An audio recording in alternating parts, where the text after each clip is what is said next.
So masayahin, bilang kaibigan, ano naman hindi mo masyadong bet sa kanya? Siyempre, dapat balance.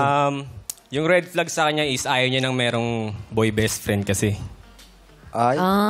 Lalaking kaibigan. Yung iba. Ikaw, ayaw niya ng may boy best friend ka? Ayaw niya ng may boy best friend si girl. Siguro.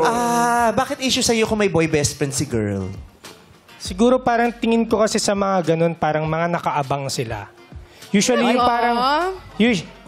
parang hindi ko nila lahat. Kumbaga parang feeling ko kapag nagkaroon ako ng mali, yung girlfriend ko possible sa boy best friend niya sinasabi. So Kasi best friends sila na instead na kino-communicate niya dapat sa akin na hindi dapat dun pinapadala. Marami ka ba nakikita ganyan sa gym? Kaya ba?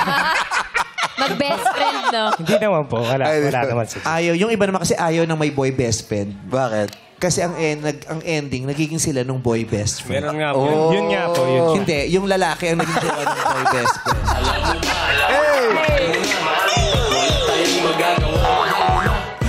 Nasa yung Ebat Adan Dancer na. Layo yung Ebat Adan Dancer natin. Yes, kay Ogie.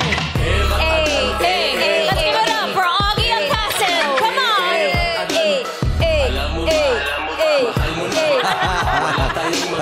Paano kung yung boy best friend ganyan? Oo, ganyan.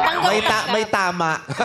Mag-gym tayo. Ayos. Parang nalaglag sa kuna nung bata. Yung Ay, ganyan. pinagmamalaki niya. Abot daw yung tuhod niya sa siko niya. Dapat lang naman supanay ang Ayaw niya ng may boy best friend. Parang insecure ka sa boy best friend. Hindi naman po. Pero usually parang yun nga yung nafe-feel ko na may mga hindi nako-communicate sa akin na dumadaan sa boy best. So non-negotiable yon. Pag may boy best friend si girl, you will not consider that girl na para ligawan siya or ano? Siguro po. Isa yun. Okay. Sa'yo ba okay lang din yun? Kunyari, may kaibigan kang babae. Ayaw niya rin. Sa akin, usually may mga friends ako, pero hindi ko best friend. Barkada. Barkada lang, tropa lang. Iba yung boy best friend o girl best friend sa tropa-tropa lang. Oo, kasi yung boy best friend, parang yun ang pinaka-close insecurity niya, yun ang pinakakatabi niya lagi. Yes. Yun ang takbuhan niya di ba? Yun ang parang konting hakbang na lang boyfriend niya na. Yung ganon. Konting hakbang na lang girlfriend niya na. Yung ganyan. Okay.